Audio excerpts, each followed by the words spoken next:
تو یہ ابھی تقریباً یہ چکنے والی بات ہی نہیں ہے. انٹرنیشنل کمیشن بنا لے, ایک اس طرح غیر جانبدار کمیشن بنا لے جو ہر کسی کو بات کر سکے, پھر دیکھتے ہیں کہ کیا رزلٹ آتا ہے. اچھا, لاپتہ افراد کا جب ہم بات کرتے ہیں, پاکستان کی ہر قومیت میں لاپتہ ہوئے, ماورائے عدالت قتل ہوئے, اور لیکن زیادہ تر نوجوان لڑکے ہوئے. آپ کلیم کرتے ہیں کہ 600 کے قریب خواتین بھی لاپتہ ہیں, آج تک ان کا پتہ نہیں ہے, اس کا کوئی ڈیٹا بیس بھی نہیں ہے. کیا اس میں واقعی کوئی سچائی ہے کہ خواتین بھی غائب ہیں؟ دیکھو, یہ بہت ہی حساس مسئلہ ہے. یہاں روایتی انداز سے اگر آپ ایشیائی روایات دیکھیں اور پھر پشتونوں کی روایات دیکھیں تو یہ ایک انتہائی ایسا مسئلہ ہے کہ مگر اگر ہم اس مسئلے کو اٹھاتے ہیں تو یہاں غیرت کا مسئلہ بن جاتا ہے. اصل میں 600 سے بھی زیادہ ہیں, یہ تعداد زیادہ ہیں, 600 سے بھی زیادہ ہے, یہ 900 سے بھی تھوڑا ابو ہے. یہ یہاں ہوئے ہیں, یہاں خواتین بھی غائب ہے, مگر اس کے غائب کرنے کے اور اس کا جو پورا ایک سیٹ اپ بنا دیا گیا ہے, اس طرح یہ پختونخوا میں ہوئے ہیں, وہ فی الحال ہم بیان نہیں کریں گے. لیکن وقت آنے پر ان فیملیز کے اپنے ممبر سٹیج پر کھڑے ہو کر یہ گواہی دیں گے کہ واقعی ایسا ہوا ہے ہمارے ساتھ. ایسا ہوا ہے, لیکن یہ تو بڑی سنگین صورتحال ہے. اس میں تو عالمی جو ایمنسٹی انٹرنیشنل اور اقوام متحدہ کے ادارے ہیں اور انسانی حقوق کے, ان کو تو اس پہ فوری ایکشن لینا چاہیے, کیونکہ ہم دہشت گردی کے نام پہ مردوں کو اور نوجوانوں کو تو اغوا کر کے پہاڑوں پہ مار کے پھینک دیتے ہیں, لیکن خواتین کے ساتھ یہ جو کہ ہماری غیرت ہوتی ہیں, جو کہ ہماری اسلامی معاشرے میں ایک ان کی اہمیت ہے, میں تو سمجھتا ہوں کہ اس میں آپ کو آواز بلند کرنی چاہیے. بالکل بلند کریں گے, لیکن اس طرح ہے کہ یہ یہاں میں نے پہلے بتایا کہ یہ عزت کا مسئلہ ہوتا ہے. مثلاً اگر ہم کسی خاتون کے لیے آواز اٹھاتے ہیں تو ظاہری سی بات ہے, ہم ثبوت دیں گے کہ یہ اس کا بھائی یا اس کا شوہر یا اس کا یہ سسر ہے, یہ بات کر رہا ہے, اس کو سامنے لا کر بات کریں گے. یعنی کہ ہوا میں کوئی بات نہیں ہے, اس میں آپ کے پاس اسٹیٹس ہیں موجود, شماریات موجود ہیں. تو اگر وہ اس طرح سامنے آ جائیں تو وہ پھر معاشرے میں لوگ اس کو مطلب مزید بدنام کریں گے. وہ اپنے آپ کو بہت ہی مطلب یہاں کا معاشرہ اور روایات جو ہے اس میں وہ اپنے آپ کو بہت عجیب قسم کا شمار کرے گا, عجیب قسم کی زندگی پھر اس کی ہو جائے گی. تو اس لیے ہم کہتے ہیں کہ اس مسئلے کو اٹھانے سے جو ان کے افیکٹڈ ہے, جو اس کے وکٹمز ہیں, وہ پھر ان کی زندگی پر مزید اثر ہو جائے گا. اور اس طرح کے مسئلے کو دبانے کے لیے یہاں پر خفیہ ادارے اور دوسرے بھی بہت زیادہ تیزی سے کام کر رہے ہیں کہ ایسے مسائل کوئی بھی نہ اٹھا سکے. حال ہی میں کرم ایجنسی میں پتہ نہیں کچھ واقعات کی ایک وہ آ رہی تھی تفصیل, بعد میں اتنا پتہ تو نہیں چلا کہ کیا ہوا کیا نہیں ہوا, لیکن ایگزیکٹلی یہ پتہ چلا کہ جو وہاں دو سیکیورٹی فورسز کے 2 اہلکاروں کو 10 سال سزا بھی دی گئی اور اس کی سیکیورٹی جو مطلب نوکری تھی وہ بھی ختم کر دی گئی. مسئلہ کسی خواتین کے ساتھ اس طرح کا تھا. تو اس طرح کے مسائل ہیں جو کہ لوگ عام عوام شرم کے مارے یا عزت کے مارے پھر اٹھا نہیں سکتے تھے, ورنہ نہ ابھی سکتے ہیں. تو وہ حالانکہ یہ مسائل موجود ہے معاشرے میں, لیکن وقت کے ساتھ ساتھ شاید پھر ایسا وقت آ جائے کہ خود سٹیج پر آ کے لوگ بیان کر سکے کہ ان کے ساتھ کتنا ظلم ہوا ہے اور کس حد تک زیادتی ہوئی ہے اس حوالے سے. ابھی آپ کے آنے والے دنوں میں ایک بڑا اہم کراچی کا دورہ آنے والا ہے, اور وہاں جا کر پھر آپ مزید اس پہ گفتگو بھی کر سکیں گے, لیکن میرا ایک سوال یہ ہے کہ صرف پشتون ہی مظلوم ہے پاکستان میں, صرف ان کے ہی لاپتہ ہوئے ہیں, ان کے ہی ماورائے عدالت قتل ہوئے ہیں؟ آپ کو جو دیگر قومیتیں ہیں, مظلوم قومیتیں ہیں, جو وہ دکھائی دیتی ہیں, یا ان کے ساتھ کوئی اس طرح کا سلسلہ ہے کہ بھئی پاکستان میں رہتے ہوئے, آئین کی حدود میں رہتے ہوئے سب مل کر ایک آواز اٹھائیں تاکہ اگر کہیں پہ غلط کوئی کام ہو رہا ہے تو اس کو صحیح کیا جا سکے؟ آپ نے بہت ہی بہترین بات کی. انڈائریکٹلی اگر ہم مطالبہ کرتے ہیں کہ ٹروتھ اینڈ ریکنسیلیشن کمیشن بنائے جائے تو ظاہر سی بات ہے وہ پورے پاکستان کے لیے بنے گی. اگر ہم بات کرتے ہیں کہ مطلب ایکسٹرا جوڈیشل کلنگ کے حوالے سے کمیشن کی, تو وہ بھی پورے پاکستان کے لیے بنے گی. یعنی اگر ہم کسی کا نام نہ بھی لیں تو بھی ہم اس کے لیے کام تو کر رہے ہیں. اگر ہم مسنگ پرسنس کے لیے ایک مضبوط سسٹم کو جو اس کو بازیاب کر کے عدالت میں پہنچا سکے، اس کے لیے بات کر رہے ہیں، تو ظاہر سی بات ہے وہ صرف پشتونوں کے لیے نہیں، پورے ملک کے لیے بنے گی. تو اگر ہم نام نہ بھی لے تو بھی دیگر اقوام کے لیے ہم کام کر رہے ہیں، آواز بھی اٹھا رہے ہیں. ہاں ایک اتحاد، ایک الہی جس میں سب مل کر جدوجہد کرے. اس کے لیے اس طرح ہوتا ہے کہ پہلے تو یہاں ہم ہماری تحریک کو مکمل طور پر یعنی ہر علاقے میں فعال ہو، اس کے لیے تھوڑا سا کام درکار ہے. تقریباً یہ ہو چکا ہے پشتون علاقے میں. تو جیسے یہ پوری ہو جائے، پھر کراچی میں بھی پشتونوں کا اور دیگر علاقوں میں بھی تقریباً سیٹ اپ آخری مراحل میں ہے. یہ پہنچ جائے تو جہاں بھی مظلوم ہو پاکستان میں ہم اس کے ساتھ ہیں. جو بھی ظلم کرے گا ہم ظلم کی مخالفت میں ہر وقت کھڑے ہوں گے، ہم ہر مظلوم کے ساتھ دیں گے. یہاں ابھی کوئٹہ میں بلوچ مسنگ پرسنس کے لیے کیمپ لگی ہے. روزانہ کے بنیاد پر وہاں کے پی ٹی ایم کے جتنے بھی وہ سرکردہ رہنما ہیں، جتنے بھی کارکن ہیں، وہ وہاں جاتے ہیں، ان کے ریلیوں میں، ان کے جلوس میں، ان کے کیمپ میں شرکت کرتے ہیں. میں خود اس کو ہر روز میسج کرتا ہوں واٹس ایپ پہ کہ آپ لوگ وہاں جا کے ان کے ساتھ بیٹھ جائیں، ان کے ساتھ دے دیں. اور اس کی وجہ سے ایف آئی آر بھی کٹے ہیں ہمارے دوستوں پر. کل بھی ایف آئی آر کاٹے گئے تھے انہی جلوسوں کی وجہ سے جو بلوچ مسنگ پرسنس کے لیے کر رہے تھے. تو اس طرح جتنے بھی مطلب مہاجر ہے، یا پنجاب میں ہے، یا سندھ میں ہے، یا پھر گلگت بلتستان میں ہے، یا کشمیر میں ہے، جہاں پر بھی مظلوم ہوں، انشاءاللہ ہم مظلوم کے ساتھ ہوں گے، آئینی حقوق مانگیں گے. اور آئینی حقوق کے مطلب ان مطالبات کو آئین کے اندر حل کرنے کے لیے جدوجہد میں ہم دوسرے بھی جتنے بھی یہاں عوام ہیں مظلوم، ان کا ساتھ دیں گے اور ان کے ساتھ رہیں گے انشاءاللہ. ابھی میں ایک بیان دیکھ رہا تھا محسن داور کا، جس میں انہوں نے حکومت سے کہا ہے کہ ہم نے ابھی تک کوئی ڈیڈ لائن نہیں دی ہے. اس کا کیا مطلب ہے کہ اگر کوئی ایسی ڈیڈ لائن کا وقت آتا ہے تو یہ کس رخ جا رہی ہے آپ کی تحریک؟ دیکھو یہ معمولی واقعات نہیں ہے جو یہاں ہمارے لوگوں کے ساتھ ہو رہا ہے. طاہر داوڑ کا واقعہ معمولی نہیں ہے. یہاں پشتونوں کے دل میں اس کے حوالے سے بہت کم غصہ ہے. یہ جو نقیب کا کیس تھا یہ بھی معمولی کیس آج تک نہیں ہے. یہ جتنے بھی مسنگ پرسنس کے کیس ہیں، یہ جو بچیاں، جو معصوم بچیاں آتے ہیں جلسے میں اور ان کے آنسو ہر ایک جوان کے لیے ایک سوالیہ نشان بن کر آ جاتے ہیں. یہ جو ایکسٹرا جوڈیشل کلنگ، بمبار یا مسمار کریں، اور یہاں پر جو ایک عجیب قسم کی رویہ رکھا ہوا ہے، ان سب کی حوالے سے عام عوام بار بار مطالبہ کر رہے ہیں، پشتون عوام، کہ جلد از جلد کوئی بڑی سی تحریک چلائی جائے، کوئی بڑی قدم اٹھائی جائے، بہت بڑے دھرنے کے اعلان کیا جائے، اسلام آباد کی طرف چلے جائے. ہم ہیں جو یعنی تھوڑے سے کہہ رہے ہیں کہ چلو حالات ایسے یعنی حالت میں نہ جائے، حالات اس طرف نہ جائے جس میں کوئی مطلب مشتعل قسم کا نظام ہو. ہم اس کو نہیں چاہتے. اس لیے ہم کیا کہہ رہے ہیں کہ ایک طرف تو ریاستی ادارے مشتعل ہے، وہ لوگوں کو مار بھی رہے ہیں، پیٹ بھی رہے ہیں. آپ نے ایک ویڈیو دیکھی ہوگی جس میں دو عام نوجوان ہیں، اس کو چیک پوسٹ پر روک کر ان کے ہاتھ باندھتے ہیں سیکورٹی فورسز، پھر اس کو باندھ دیتے ہیں، پھر اس کو کہتے ہیں کہ جب تک آپ منظور پشتین کو گالیاں نہ دے تب تک ہم آپ کو نہیں چھوڑیں گے. پھر وہ بیچارے مجبور ہو کر گالیاں دیتے ہیں اور آخر میں کہتے ہیں کہ اب تو ہمیں چھوڑو، اب تو ہم نے ایک، تو اس نے کہا مزید دے دو اور تیز دے دو. تو اس طرح کے حرکات روزانہ کے بنیاد پر یہاں ہوتے ہیں. اس طرح کے ایک مائنڈ سیٹ اپ ہے یہاں موجود. اس سے عام عوام تنگ ہے، اور وہ عام عوام یہی کہہ رہے کہ کوئی ڈیڈ لائن دے دے تاکہ ہم اس میں تیاری کر کے ایک بہت ہی بڑا دھرنا دے اسلام آباد میں، جو کہ ہم کہہ رہے ہیں کہ شاید ریاستی ادارے اپنی اس بدماشی سے باز آ جائیں. یہ لوگوں کو گالیاں نکالنا، لوگوں کو ذلیل کرنا، عوام کو، یہ عوام کو مطلب بہت ہی گٹھیا سمجھنا، یہ سوچ شاید وہ چھوڑ دے اور اچھے بن جائیں، وہ ہمارے مطالبات سن لے. ہم پھر بھی یہی امید کے ساتھ اس حد تک نہیں جاتے ہیں، یعنی اس ڈیڈ لائن کی طرف نہیں جاتے ہیں، تاکہ شاید کوئی اس میں ایسا آ جائے جو یہ بات کر سکے اور یہ تھوڑی سی اصلاح کی طرف جانے کی کوشش ہو سکے. منظور پشتین، آپ کو اس وقت ساری دنیا دیکھ رہی ہے، کیا کہنا چاہیں گے آپ آخر میں؟ بس یہی ایک سب کو جو بھی سنتا ہے یہی ایک پیغام ہے کہ کسی کو تکلیف نہ دو. بات کوئی بھی ہو، دلیل سے اور تحقیق سے کرو.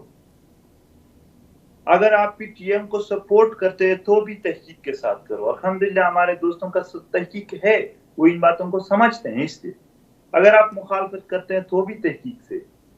اور اس ماحول میں اگر تنقید ہو تو تنقید کا شدت اتنا نہ ہو کہ مطلب اس میں اسے ایک بگاڑ پیدا ہو جائے. جس طرح کہ یہ ریاستی ادارے ہم پر ہاتھ ڈالتے ہیں, FIR کرتے ہیں, پکڑتے ہیں, اس کو ہم اپنے دوستوں کو کہتے ہیں کہ آپ لوگ اس طرح نہ کریں. آپ لوگ کے بھی کسی کو ایک تھپڑ بھی نہیں ہے. آپ نے ہمیشہ آئین کی بات کرنا ہے, آپ نے آئین کی بالادستی کی بات کرنا ہے. ہاں ظالم کی مخالفت ضرور کریں گے, لیکن اپنے عام عوام کے درمیان محبت بانٹو, محبت قائم کرو, اتفاق اتحاد قائم کرو, اور اپنے روایات, اپنے دین, اپنے مذہب کا خیال رکھا جائے. اور اس طرح آپس میں اتفاق اتحاد اور محبت بڑھانے کے لیے جو بھی اقدام, جو بھی قدم ہو سکے ہم اس کے لیے تیار ہو. ہاں ہم مخالفت ظلم کی کرتے ہیں, کسی کے وجود کی بھی نہیں کرتے ہیں. ہم یہ بھی نہیں چاہتے ہیں کہ فاٹا میں کوئی پاکستانی فوجی شہید ہو جائے, کوئی ایفس میں مرے, کوئی دوسرا مرے, عام. ہم کہتے ہیں بس امن ہو, کوئی بھی نہ مرے. اس کے لیے امن کے لیے جدوجہد کرے, سچائی کے لیے جدوجہد کرے, سچائی کے لیے تحقیق کرے, اور دنیا میں جتنا بھی محبت پھیلا سکے وہ پھیلائیں. نفرت صرف ظلم سے, اور ظلم سے نفرت, انشاءاللہ ہم ضرور لوگوں کے ذہن میں ظلم سے نفرت پھیلائیں گے, ہاں کسی کے وجود سے نہیں. جی آپ نے بات کی تحقیق کی, تو تحقیق کرنے والے آپ کی جو ٹوپی ہے اس کا افغانستان سے تعلق تو نکال لیتے ہیں, فنڈنگ جو ہے اس کی تانے بانے ڈھونڈ لیتے ہیں, لیکن وہ جو دل میں درد موجود ہے اس کرب تک پہنچنے کی کوشش نہیں کرتے, اور یہ نہیں سمجھتے کہ اگر ہم اپنوں کے ساتھ ہی مل کر بیٹھ کے بات نہیں کریں گے, ان کو دشمن سمجھیں گے, ایجنٹ کہیں گے, غداری کا فتویٰ دیں گے, تو یہ بات آگے نہیں بڑھے گی. سقوط ڈھاکہ 1971 سے کوئی سبق ہم نے سیکھا نہیں, اور اسی سبق کو پڑھتے چلے جا رہے ہیں. بہت بہت شکریہ منظور پرستین آپ کا. ناظرین یہاں ہمارے پروگرام کا وقت ختم ہوا. انیس فاروقی کو اجازت دیجیے گا. خدا حافظ.